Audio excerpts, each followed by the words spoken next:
Hello everyone, ये chapter number 5 है। इसमें बताया गया है चैलेंजेस को कैसे फेस किया कांग्रेस पार्टी ने।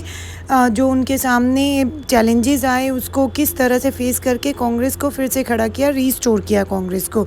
तो पहले 3 जनरल इलेक्शन तक हम क्या देखते हैं, कांग्रेस ने डेमोक्रेटिकली रूल किया with 1 party dominance. But third general election में क्या होता है, कांग्रेस को सामना करना पड़ता है कुछ डिफ़िकल्टीज़ का।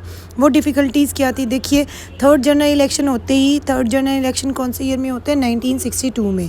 1962 से लेके 64 तक पंडित नेहरू जी रूल करते हैं और नेहरू जी की सडन डेथ हो जाती है due to heart attack in 1964, जिसके कारण अब न्यू पीएम कौन बनेगा, ये जो समस्या है, ये जो प्रॉब्लम है कांग्रेस के सामने आती है। तो कांग्रेस म्यूचुअल कंसेंट से लाल बहादुर शास्त्री को न्यू पीएम के रूप में अपॉइंट करते हैं।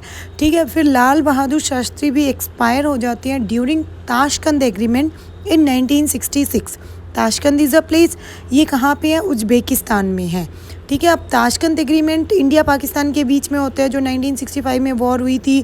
ठीक है, उसके लिए एक एग्रीमेंट किया गया, किसके बीच में, इंडिया पाकिस्तान के बीच में।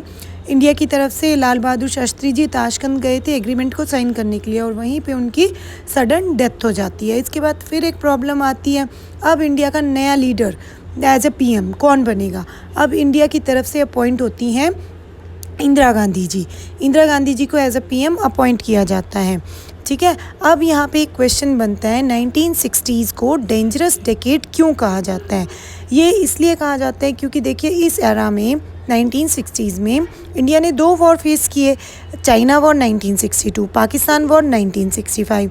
इसके बाद 2 प्रोमिनेंट लीडर की डेथ भी होती है इसी एरा में, पंडित नेहरू जी की एंड देन लाल बहादुर शास्त्री की। ठीक है, हमने 2 जो इतने इंपॉर्टेंट लीडर थे इंडिया के, उनकी डेथ को भी फेस किया। इसके बाद इकोनॉमिक क्राइसिस, डिवैल्यूएशन